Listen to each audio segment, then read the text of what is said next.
복음으로 푸는 마가복음 38번째 시간입니다. 복음으로 푸는 마가복음 38번째. 오늘은 수로보니게 여인의 믿음, 수로보니게 여인의 믿음이란 제목으로 하나님의 말씀 증거하도록 하겠습니다. 오늘 본문 말씀은 수로보니게 족속이라고 하는 한 이방 여인이 등장하는 말씀인데요. 그런데 본문 말씀이 설교를 전하는 저의 입장에서는 좀 난감함이 드는 사실 그런 내용입니다.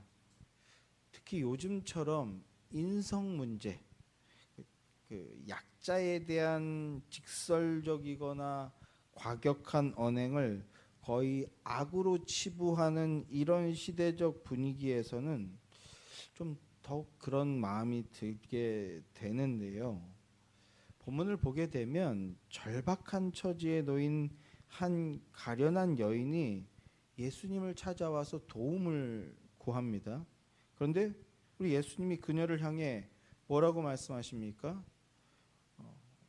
직설적으로 표현하면 너는 개다. 개 같은 너에게 도움을 줄 이유가 없다. 이런 말씀을 하신 거예요. 너는 개다. 어떠세요? 아무리 우리 예수님이라도 어떠십니까? 이건 좀 선 넘은 거 아닌가? 이런 생각이 드시지 않습니까? 이런데 여기서 무슨 은혜로운 말씀을 전할까? 정말 한 화요일까지 살짝 그런 생각을 했어요. 이런데 어떻게 은혜로운 말씀을 전하지? 이런 난감함이 드는 그런 본문입니다만, 그래서 저와 같은 고민을 하는 사람들이 많은 것 같습니다. 그래서 성경에서 지금의 가치나 문화와 맞지 않는 것들은 어떻게 하냐, 좀 버리고 지혜롭게 취할 것만 취하자, 이런 식의 접근을 하는 사람들이 있습니다. 자유주의 신학을 하는 사람들이 주로 이제 그렇게 성경을 접근하게 되는데요.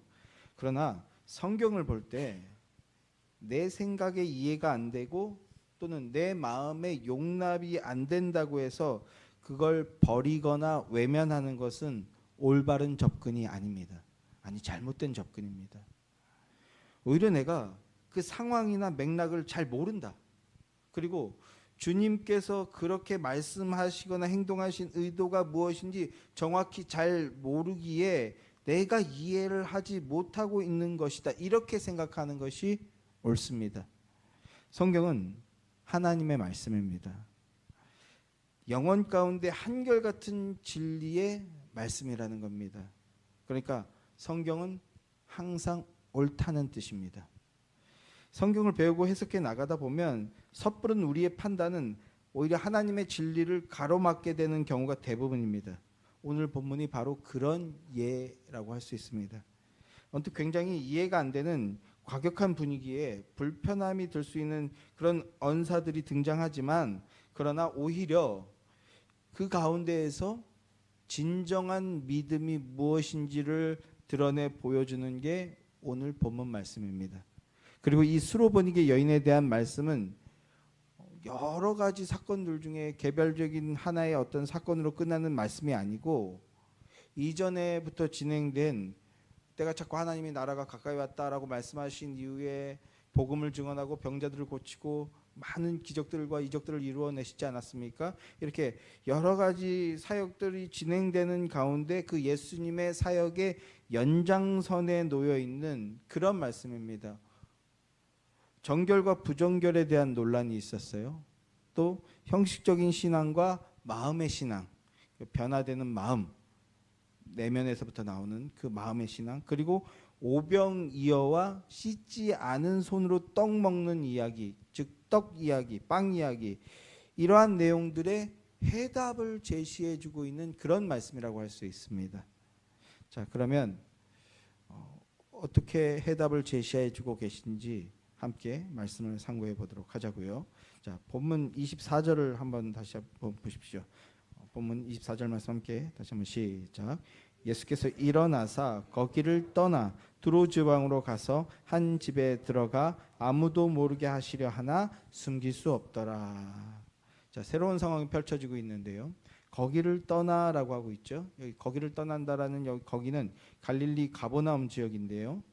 갈릴리 지역을 떠나서 더 북서쪽 두로라는 곳으로 가셨다고 합니다. 두로. 이 두로라는 지역은 베니게라고 하는 지역의 한 도시인데 베니게는 지중해 바다를 마주보고 있는 곳입니다. 그래서 예전부터 아주 역사 가운데 오래 전부터 지중해 무역을 통해서 크게 번창했던 지역이 바로 이 베니게 지역이고 대표적인 도시가 두로입니다. 성경에서도 그래서 사실은 두로가 굉장히 많이 등장해요. 오늘은 그걸 다 살펴보지는 않을 것입니다만 두로는 그런 지역입니다. 그리고 지금 예수님께서 공생의 기간 중에 가장 먼 곳으로 가신 겁니다. 아예 국경을 넘어서 가신 거예요. 예수님이 거기를 떠나라고 했는데 예수님이 주로 사역하셨던 이 갈릴리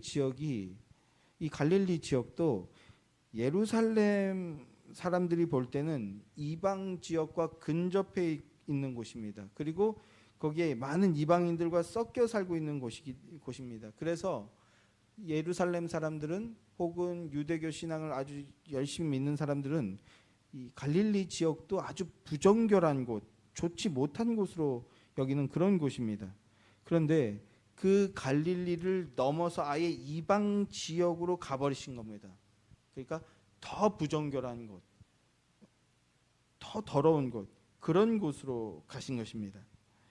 그러면 왜 국경을 넘어서 이방 지역으로 가셨을까요? 한 집에 들어가 아무도 모르게 하시려 하나 숨길 수 없더라 이렇게 말씀하고 있죠. 이 말씀을 보아서는 전도를 하기 위해서 떠나신 것은 아닌 것 같습니다. 여기까지 지금 예수님은 강행군을 이어오고 계셨어요. 제자들과 함께. 그래서 제자들을 데리고 이제 좀 조용히 쉬시려고 하신 것 같습니다. 겉보기에는 좀 쉬려고 가신 것 같아요. 그러나 예수님의 사역과 예수님의 만남에는 결코 우연이란 없습니다. 저는 그렇게 봅니다. 부정결, 불경건의 상징이 되는 여인이 예수님을 찾아올 수 있게끔 일부러 그녀를 만나기 위한 여행이었다. 저는 그렇게 보는 입장입니다. 자, 예수님께서 고향에 가셨을 때 어땠습니까? 가족과 친인척들이 전부 다 예수님을 거부하고 배척했습니다.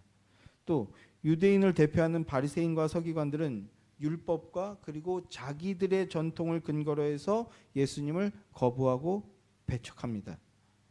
자기 백성들은 그토록 기다리던 메시아가 오셨음에도 알아보지 못하고 거부하고 배척하기 바쁜데, 그런데 이제 언약 안에 있지도 않고 율법을 알지도 못하는 이방인이 메시아의 소문을 들었다는 거예요. 이 메시아의 소문을 듣고 메시아 앞으로 나오는 겁니다. 그러니까 예수님은 하나님의 택함 받은 자라고 자고하는 저 유대인들의 믿음이 사실은 그 믿음의 실체가 어떤지를 보여주심으로 회개하고 그리스도를 믿고 영접하라는 데 그 초점을 두신 말씀이라고 할 수 있는 겁니다. 자, 이제부터 벌어지는 상황을 좀 더 자세히 보자고요. 25절, 26절 말씀 함께 읽어보겠습니다.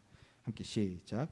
이에 더러운 귀신 들린 어린 딸을 둔 한 여자가 소문을 듣고 곧 와서 그 발 아래 엎드리니 그 여자는 헬라인이요 수로보니게 족속이라 자기 딸에게서 귀신 쫓아내 주시기를 간구하거늘. 자, 유대인들에게 이 두로는 이방인들이 사는 곳, 그러니까 부정결하고 더러운 땅이라는 말씀을 드렸습니다. 더러운 땅. 그 더러운 땅에 도착했더니 급작스럽게 더러운 귀신 들린 어린 딸을 둔 한 여자가 예수님 앞에 나타났다는 겁니다. 예수님 앞에 나타나서 예수님 발 앞에 엎드려요. 우리말 성경에서는 이 여인의 간절함과 그리고 상황의 긴박감이 잘 표현이 되고 있지 않은데요. 그 뉘앙스가 아주 잘 드러나고 있지는 않은데, 그래도 25절 말씀을 보면 곧 와서라고 말씀하고 있죠. 예수님이 오셨다, 메시아가 오셨다는 소문을 듣자마자 즉각적으로 예수님 앞에 나타났다는 그런 말입니다. 왜 그렇습니까? 말씀을 보니까 자기 딸이 더러운 귀신이 들렸다라는 거예요. 절박한 상황에 놓여 있다는 거죠. 어려운 상황, 절박한 상황. 지금 귀신 들린 딸을 둔 엄마의 그 마음이 어떨지, 그 모성애나 그 간절함에 대해서는 굳이 따로 설명하지 않아도 우리가 익히 알 수 있는 그런 내용 아닙니까?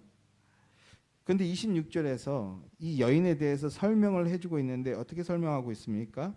그 여자는 헬라인이요 수로보니게 족속이라 이렇게 말하고 있죠. 헬라인이요 수로보니게 족속이라. 헬라인이라는 것은요 로마 제국에 속한 사람이라는 의미입니다. 로마 제국에 속한 사람. 로마 제국이 헬라 문화를 가지고 있었잖아요. 로마 제국에 속한 사람. 이 로마인이라는 것은요 유대인들을 압제하고 있는 원수죠. 공공의 적. 그러니까 유대교의 입장에서는 받아들일 수 없는 사람이라는 뜻입니다. 그리고 또 수로보니게라고 하는데요. 수로보니게 오늘날로 치면 저기 시리아 지역을 말합니다. 이 시리아를 성경에서는 수리아라고 말씀하고 있죠. 그리고 그 지역 전체를 페니키아라고도 합니다. 페니키아. 페니키아는 성경에서 베니게라고 하거든요. 그래서 베니게 족속이라는 뜻입니다. 그러니까 헬라인이요 수로보니게 족속이라는 것은 베니게가 고향인 로마 제국에 속해 있는 자라는 의미입니다. 한마디로 하면 이방인이 되는 거죠. 이방인. 그리고 유대인들에게 이 말은 아주 심한 경멸의 대상이다라는 말입니다. 경멸의 대상. 더러운 사람이란 뜻인 겁니다. 더러운 사람. 그러니까 더러운 땅에 더러운 귀신 들린 딸을 둔 더러운 여자가 불쑥 나타났다는 거예요. 불청객으로 갑작스럽게 등장했다는 겁니다. 그러니까 하나님과의 관계에서 아무런 관계도 없고 아무런 자격도 없는 자가 다짜고짜 나타났다, 이런 의미인 겁니다. 그런데 그녀가 나타나서 무슨 말을 하고 있습니까? 26절 말씀을 보면 자기 딸에게서 귀신 쫓아내 주시기를 간구한다, 이렇게 말하고 있죠. 귀신 들린 딸, 내 딸이 귀신 들렸으니 쫓아내 주십시오. 지금 이 여인은 자기 힘으로는 죄의 속박을 풀 수 없는, 그래서 고통과 어려움 가운데 놓인 처량하고 안타까운 모습을 보여주고 있는 겁니다. 그 말은 죄된 인생의 상징이라는 겁니다. 죄된 인생의 상징. 하나님과 함께하지 못하는 인생, 하나님과 연결되지 못한 인생의 모습이 무엇인지 그 실체를 보여주고 있다라고 보시면 됩니다. 죄된 인생의 실체, 죄된 인간이 머물고 있는 그 자리는 어떤 자리입니까? 간구해야 되는 자리입니다. 간구할 수밖에 없는 자리라는 겁니다. 죄를 떨쳐내고 극복할 능력이 없습니다. 또 자기의 인생을 인애와 공의로 의로 다스릴 능력이 없습니다. 스스로 자기를 통제하여서 자기 마음을 안정시키며 평강을, 하나님 나라의 평강을 이루어낼 능력이 없습니다. 그래서 누가 필요합니까? 죄된 인생에게 누가 필요해요? 하나님이 필요한 겁니다. 예수님, 하나님이 필요한 겁니다. 우리 인생들이 처하고 있는 이 봄 바탕은 나는 예수님의 십자가와 부활의 역사를 통한 새 생명이 필요합니다라는 겁니다. 나는 죄의 속박으로부터 해결해 주시는 당신의 능력이 아닙니다 하고 간구하는 자리가 바로 우리 봄 바탕이라는 겁니다. 그 자리에서 예수를 찾고 구한 자들만이 이 자리에 나와서 예배할 수 있는 것이죠. 손 잘 씻고 율법과 전통 잘 지켜서 나는 하나님을 기쁘게 해드리는 의인입니다, 이게 아니라는 겁니다. 이게 아니라는 거예요. 여인이 예수님 앞으로 나와서 엎드렸습니다. 예수님을 구주로 영접하며 경배를 올려드리는 겁니다. 이 부분의 평행 구절인 마태복음을 보면 좀 더 자세하게 말씀되고 있는 것을 보게 됩니다. 마가복음은 1차 독자가 로마에 있는 기독교인이에요. 로마 이방 문화 가운데 있는 기독교인들에게 예수가 그리스도이시고 그를 믿으면 하나님 나라 백성이 된다라는 걸 증언하는 게 마가복음입니다. 그 마태복음의 1차 독자는요 유대인들이에요. 본토에 있는 유대인들에게 예수가 바로 그 언약의 하나님의 아들이시다라는 걸 증언하는 겁니다.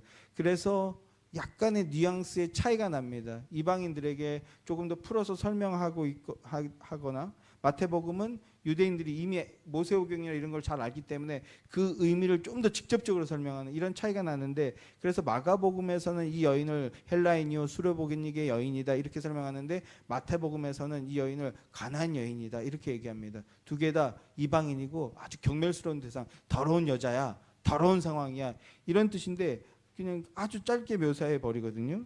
근데 마태복음에서는 그래서 이러한 맥락에서 조금 다른 뉘앙스로 상황을 설명해 주는데, 자, 마태복음 15장 22절 말씀을 한번 보겠습니다. 마태복음 15장 22절 말씀 한 절만 같이 한번 읽어보죠. 함께 읽겠습니다. 시작. 가나안 여자가 하나가 그 지경에 나와서 소리 질러 이르되 주 다윗의 자손이여 나를 불쌍히 여기소서 내 딸이 흉악하게 귀신 들렸나이다 하되. 자, 상황 묘사가 조금 설명이 다르죠. 여인이 예수님께 나와서 무릎만 꿇은 게 아니라 소리를 질렀대요. 소리를 질렀대요. 여러 번 질렀어요. 마태복음을 보면 그래서 제자들이 시끄러워서 좀 말리십시오 이런 식의 설명이 나오거든요.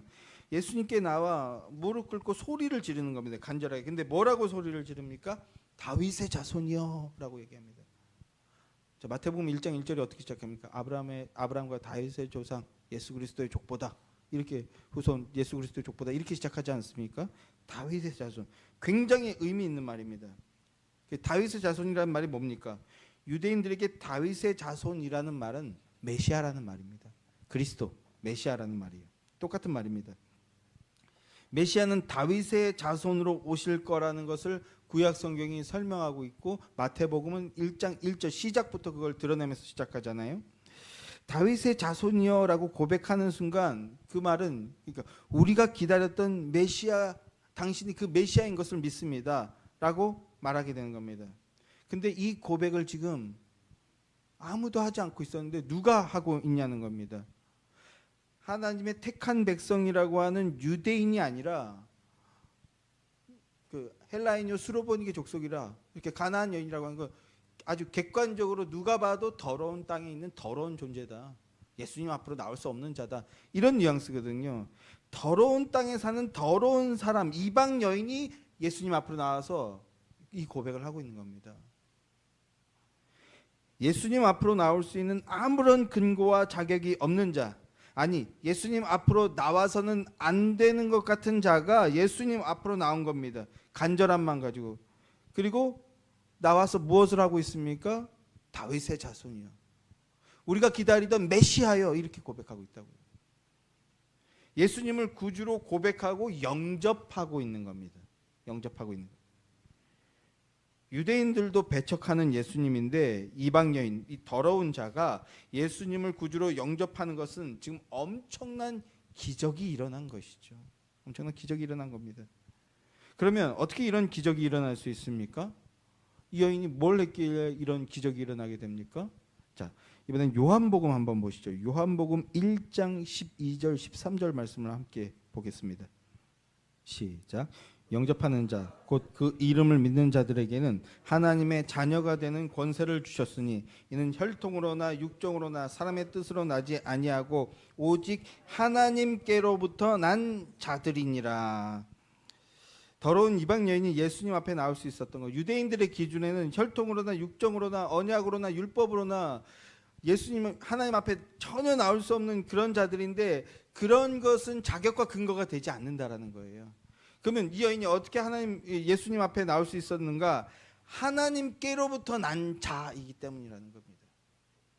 예수님 앞에 나온 것, 예수님을 구주로 영접하게 된 것, 누가 한 거라고요? 하나님이 나게 하신 거라고요. 그리스도의 영이 임한 자이기 때문이라는 겁니다. 구약에 등장하는 모든 믿음의 사람들은요, 사실 동일합니다. 그들에게 다른 이들에게는 없는 무슨 특별한 대단한 능력이 있었기 때문에 하나님으로부터 택함을 받아서 하나님의 자녀가 된 것이 아니라 그들도 그 안에 그리스도의 영이 임했기 때문입니다. 그걸 요한은 하나님께로부터 난 자라고 얘기하고 있는 겁니다. 그래서 예수님이 그런 말씀을 하시죠. 아브라함에 대해서 아브라함이 믿음으로 내 때를 보고 기다리며 기뻐했다, 이런 말씀을 하시죠. 아브라함도 그리스도의 영, 하나님의 영이 임했기 때문에 그래서 믿음의 사람이 되었던 것입니다. 그러면 십자가 이후부터 예수님이 다시 오시는 그날까지 누가 들어가야 예수 그리스도를 구주로 믿게 되는 겁니까? 그리스도의 영, 성령이 들어가야 믿게 되는 겁니다. 우리가 할 수 있는 게 아니라는 겁니다. 그래서 여기에 나와서 예수를 그리스도라고 고백하며 예배하는 것은 여러분에게 어떤 능력이 있어서라고요? 여러분 안에 그리스도의 영, 성령이 임했기 때문입니다. 성령의 능력으로 예수를 구주라고 믿고 고백할 수 있게 됐다는 겁니다. 그래서 우리가 해야 할 것은 간절하게 기도하는 겁니다.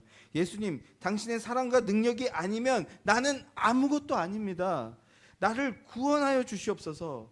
나를 하나님의 자녀가 되게 하여 주시옵소서. 내 문제를 해결하여 주시고 하나님의 능력이 임하여서 하나님의 나라를 이루게 하여 주시옵소서. 이렇게 기도해야 되는 겁니다. 하나님이 하시는 거니까. 그리고 여러분들에게 그리스도의 영이 임하여 여러분이 예수 그리스도를 구주로 믿게 되었다면 그 하나님의 그 사랑과 은혜에 감사하며 전심을 다해 경배를 올려드려야 할 것입니다. 그렇게 참된 예배로 나아간 여러분들 되시길 소망합니다.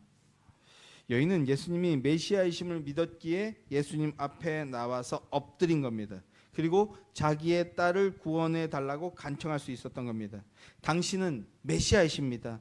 당신은 영혼을 고통에서 구원하여 자유케 해 주실 수 있는 분입니다. 이렇게 믿음 고백하고 있는 겁니다. 유대인들에게 배척을 받으시던 예수님께서 더러운 자, 이방 여인의 믿음 고백을 듣고 계신 겁니다. 그런데 지금 뭔가 분위기가 좋은 것 같은데 그 다음 예수님께서 내어놓으시는 반응이 조금 이상합니다. 자, 이제 그 문제의 구절을 함께 봅시다. 본문 27절 말씀입니다. 본문으로 돌아가서 27절 말씀 함께 시작. 예수께서 이르시되 자녀로 먼저 배불리 먹게 할지니 자녀의 떡을 취하여 개들에게 던짐이 마땅치 아니하니라. 제가 앞서 말씀드린 내용이 바로 여기죠. 우리말 성경은 표현을 좀 완곡하게 표현하고 있는데요. 그러나 직역한다면 너는 개다. 개 같은 너에게 도움을 줄 이유가 하나도 없다. 이렇게 말씀하시는 거라고요. 여러분은 어떠십니까? 만약에 목사나 교회 누구 중직자가 당신 그거 하는 거 보니까 개판이네. 개야. 어? 연기를 너무 잘한 것 같은데. 자, 누군가 이렇게 말한다면 여러분은 어떻게 반응하시겠습니까? 예, 어처구니 없게도요. 옛날에는 교회에서 이런 식의 일들이 없지가 않았어요. 없지가 않았어요. 근데 옛날에는 뭐 유교 문화의 잔재라고 할까요? 그렇게 말도 안 되는 일이 벌어져도 그 주여 하면서 막 목사한테 순종하고 그랬던 시절이 있습니다. 참 좋았던 시절이죠. 아멘 안 하시네요. 자, 요즘 같으면 정말 큰일이 날 것 같은데요. 개라는 건 뭡니까? 욕입니다. 욕. 부정결한 존재, 더러운 존재라고 욕을 하는 겁니다. 근데 이것도 뭐 제가 20대 때 얘긴데 예전에 그때 유명하던 어떤 목사님이 이런 얘기를 했어요. 우리나라에는 길에 개가 흔하다. 그래서 그 흔한 개를 욕으로 쓴다. 그래서 이 개 자녀야 뭐 이런 식으로 욕을 하잖아요. 그런데 이스라엘에서는 뱀이 흔하다. 그래서 뱀을 욕으로 쓴다. 그래서 예수님께서 이 독사의 자식들아라고 하는 것은 우리라로 치면 이 개 자녀야 이렇게 하신 거다. 뭐 이런 말을 했었습니다. 근데 그때 그 목사님이 그 말을 할 때 전국에서 탑이다 이런 소리 들을 때였거든요. 그러니까 그 목사님이 그런 얘기를 하니까 청년 사역으로 유명하신 분이었는데 그렇게 해서 그 영상이 많지도 않던 시절인데 영상으로 해서 이렇게 뜨니까 막 사람들이 다 따라하기 시작하는 거예요. 막 여기 가도 그 얘기하고 저기 가도 하고 벌써 뭔가 제가 말을 조금 일부러 좀 그 느슨하게 했습니다만 되게 말이 재밌지 않아요? 개가 흔해서 개라고 욕하는데 이스라엘은 뱀이 흔해서 뱀이라고 욕한다. 뭔가 말이 재밌는 것 같잖아요. 그래서 많은 사람들이 이 얘기를 하는 것을 듣게 된 기억이 있는데, 그런데 아닙니다, 여러분. 예수님께서 이 독사의 자식들아라고 하신 것은요, 욕이라면 욕이 맞긴 한데 단순한 욕이 아니에요. 창세기 3장에서 하나님께서 그 여자의 후손을 통해 뱀의 후손의 머리가 박살나게 될 거다, 이렇게 말씀하셨잖아요. 그 뜻입니다. 뱀의 후손이란 뜻이에요. 여인의 후손을 통해서 뱀의 머리가 박살나게 될 것이고, 그때 너도 그 뱀의 진영에 속한 자라면 너도 함께 영원한 심판을 당하게 될 것이다. 이런 엄청난 저주의 말씀을 한 거예요. 단순히 야, 이 개자녀야, 뭐 이 정도의 욕 같은 욕, 그런 유치한 욕이 아니라고요. 엄청난 지금 말씀을 하신 거예요. 이 독사의 자식들아라는 것은 뱀의 후손으로서 너는 영원한 심판을 받게 될 거다. 그리고 이스라엘에서도요, 개가 욕입니다. 개가 욕. 개 취급하는 게 욕하는 겁니다. 지금 예수님이 그런 시옷소리를 하신 거예요. 그런데 이 여인은요, 유대인들이 이방인들을 개처럼 취급한다는 걸 알고 있었던 것 같습니다. 그러니까 예수님께서 이런 모욕적인 말을 하는데도 아무렇지도 않아요. 그냥 듣고 있는 겁니다. 그래서 유대인들이 개처럼 취급하는 이방인, 그것도 여자가 유대인인 예수님 앞으로 나올 수가 있었던 거죠. 그리고 어떻게 합니까? 엎드렸어요. 엎드려서 제 딸이 귀신 들렸습니다. 제발 좀 고쳐주십시오. 이렇게 간구하고 있는 겁니다. 근데 우리가 여기서 사실 주목해야 될 것은요, 뭐 개에 대해서 지금 장황한 얘기를 좀 늘어놨습니다만, 뭐 가만히 좀 재미삼아 얘기를 한 걸 수도 있는데, 우리가 주목해야 될 것은 예수님이 하신 말씀의 포인트입니다. 뭐냐면 예수님이 떡 이야기를 하고 있어요. 떡 이야기. 빵은 자녀들에게나 주는 거지 너 같은 개들한테 주는 건 아니야. 이렇게 말씀하셨어요. 떡 이야기를 하고 있다는 겁니다. 왜 떡 이야기가 나왔을까요? 앞서도 말씀드렸지만 사실 오늘 본문은 연장선에 있는 겁니다. 떡에 관한 이야기를 하는 말씀이에요, 사실은. 바로 이 앞전에 무슨 사건이 있었습니까? 제자들이 손 씻지 않고 떡 먹는 것에 대한 비난과 공격이 있었잖아요. 그래서 바리새인과 서기관들이 제자들을 보면서 율법 어겼다, 당신들은 부정결한 사람들이다, 더러운 자다, 이렇게 공격을 했던 겁니다. 사실은 너네 요즘 잘 나간다고 기고만장한데 너네 더러운 자들이야? 이렇게 공격한 거라고요.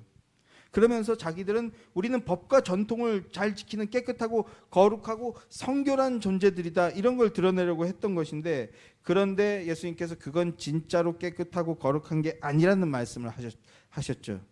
왜요? 왜 진짜로 깨끗한 게 아닙니까? 그들의 속마음에 하나님이 없어요. 하나님을 몰라요. 그래서 속마음이 더럽기 때문에 겉을 아무리 그렇게 깨끗하게 치장해도 그건 더러운 거야, 이렇게 말씀하셨다고요. 믿음이 없다라는 겁니다. 믿음이 없는 게 더럽다라는 거예요. 그런데 이렇게 이 말씀을 좀 더 확장하면요, 오늘 본문 수로보니게의 족속 여인의 얘기는 떡 이야기라는 말씀을 드렸는데, 이걸 좀 더 확장하면요, 6장에서부터 8장까지 이어지는 내용입니다. 6장에서부터 8장까지. 6장에 보면 오병이어 기적이 나옵니다. 떡 5개와 물고기 2마리를 가지고 성인 남자 5,000명을 먹인 이야기죠. 또 그래서 오병이어 기적의 의미가 무엇이었습니까? 썩어질 떡이 아니라 진짜 떡을 먹어야 된다는 것이었습니다. 진짜 떡이 뭡니까? 진짜 떡. 예수님의 살과 피를 먹는 겁니다. 그게 생명의 떡이라는 겁니다. 그걸 먹어야 영생의 복락을 누리는 진정한 하나님의 백성이 된다, 복된 자가 된다는 겁니다. 오늘날 우리는 예수 그리스도와 십자가 복음에 대한 말씀을 들을 때, 그래서 믿고 고백할 때 그 생명의 떡을 먹게 되는 겁니다. 자, 그러고 나서 제자들이 손 씻지 않고 떡을 먹는 사건 이야기가 이어지게 되는 거였어요. 손을 안 씻는 게 더러운 게 아니고, 진짜 떡, 생명의 떡이신 예수 그리스도를 먹지 않는 것, 믿지 않는 것, 그게 더러운 거다. 자기들의 계명과 전통을 열심히 지키는 것이 깨끗하고 거룩한 것이라고 착각하는 것, 그래서 자기의 충성, 봉사, 헌신, 이런 걸로 나는 거룩한 자가 되었어, 그 생각과 그 마음, 그게 진짜 더러운 거야. 그런 말씀이었다고요. 그런데 그 다음 누가 등장합니까? 예수님이 주시는 떡을 간절히 사모하는 수로보니게 여인이 등장하는 겁니다. 뭐라고 얘기합니까? 부스러기도 괜찮습니다. 나는 당신이 주는 부스러기라도 괜찮으니 그 떡이 필요합니다. 이렇게 고백하는 거죠. 그 다음에 이제 다다음 주쯤에 나누게 될 내용인데, 이어지는 8장에서는요 칠병이어라는 기적이 또 일어납니다. 떡 7개와 물고기 2마리로 4,000명을 먹인 사건, 또 떡 이야기가 이어져요. 칠병이어 때 사람들이 배불리 먹고 7광주리가 남게 되는데요, 제자들이 그 광주리를 놓고 이동하게 됩니다. 하여튼 뭘 하나를 해도 꼭 이렇게 어딘가 부족하고 귀한 걸 몰라요, 애들이. 그런데 그래서 칠병이어 이어지는 사건에 보면 예수님이 바리새인과 서기관들의 누룩을 주의하라 이런 말씀을 하세요. 누룩이 뭡니까? 누룩은 빵에 들어가는 거거든요. 그러니까 이 이야기를 듣고 제자들이 어떻게 반응합니까? 아이고 맞다. 우리 그 빵 안 들고 왔네? 빵 두고 왔네? 예수께서 누룩을 주의하라라고 얘기하니까 그제서 아이고 우리 그 빵 7광주리 놔두고 왔네, 이런 이야기를 하고 있는 겁니다. 누룩을 주의하라. 이게 의미가 뭘까? 영적으로 우리는 어떻게 분별해야 될까? 이게 아니라 아이고 그 빵 놔두고 왔네. 어떡하지? 빵 어떻게 해? 막 예수님이 그 제자들의 그 모습 보고 얼마나 답답하셨을까요? 예수님이 말씀하신 바리새인과 서기관들의 누룩이라는 것은 바리새인과 서기관들이 자신들의 믿음과 능력의 근거로 삼는 것, 이를테면 손 잘 씻는 것, 이 자기의 행위의 의를 주의하라, 이런 뜻입니다. 행위의 의를 주의하라. 행위의 의로서 하나님의 의를 박해하는 것, 자기들의 떡으로 예수 그리스도라는 떡을, 이 생명의 떡을 핍박하는 것, 이걸 주의해야 된다. 이걸 분별해야 된다. 이런 말씀입니다. 그런데 제자들은 이때까지는 이걸 알아듣지 못했어요. 십자가 지시고 부활하시기 전까지는요. 자, 다시 돌아와서 생명을 얻기 위해서라면 생명의 떡을 먹어야 된다는 겁니다. 여인은 그걸 알았어요. 그래서 여인은 개 취급 당하는 것도 감내해내는 겁니다. 개 취급을 당하는 처참한 상황 속에서도 굴하지 않고 주님께 간구합니다. 자, 본문 28절 29절 말씀입니다. 본문 28절 29절 함께 시작. 여자가 대답하여 이르되 주여 올사이다마는 상 아래 개들도 아이들이 먹던 부스러기를 먹나이다. 예수께서 이르시되 이 말을 하였으니 돌아가라, 귀신이 내 딸에게서 나갔느니라 하시매. 자, 여자가 어떻게 대답했습니까? 여자의 대답이요, 주여 옳습니다. 너는 개야. 개 같은 너에게 줄 떡 없어. 이렇게 말했더니 뭐라고 대답했다고요? 주여 옳습니다. 저게 맞습니다. 근데 개들도 주인의 아이들이 먹다가 바닥에 흘린, 그래서 더럽다고 안 먹는 떡 부스러기라도 먹지 않습니까? 저는 그거라도 좋습니다. 이렇게 대답했습니다. 무슨 말입니까? 결론적으로 무슨 말이에요? 나는 부스러기라도 괜찮아요. 나는 당신의 은혜가 필요합니다. 생명의 떡, 생명의 은혜라면 부스러기라도 좋습니다. 그러니 주여 내게 긍휼을 베풀어 주십시오. 이렇게 고백하고 있는 겁니다.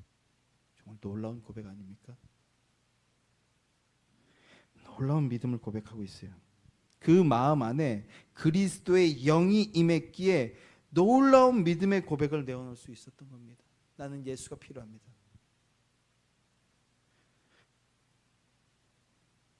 나는 예수가 필요한데, 근데 우리 막 살다 보면 힘든 일들이 있잖아요. 그래서 기도하잖아요. 그런 나의 기도에 침묵하셔도 힘들지만 괜찮습니다. 내 처지와 상황을 모른 척 하셔도 괜찮습니다. 하나님의 뜻이 뭔지 모르니까 어쩔 수 없죠.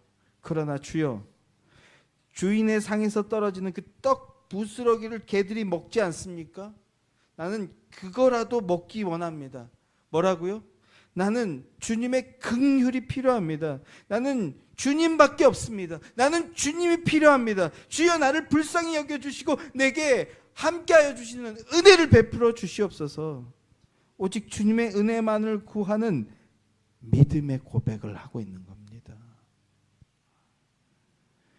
그러니까 주님 앞에 섰을 때는요, 십자가를 통해서 예수 그리스도 앞에 서게 되면요, 그 순간에 우리 자존심 따위는 없는 겁니다.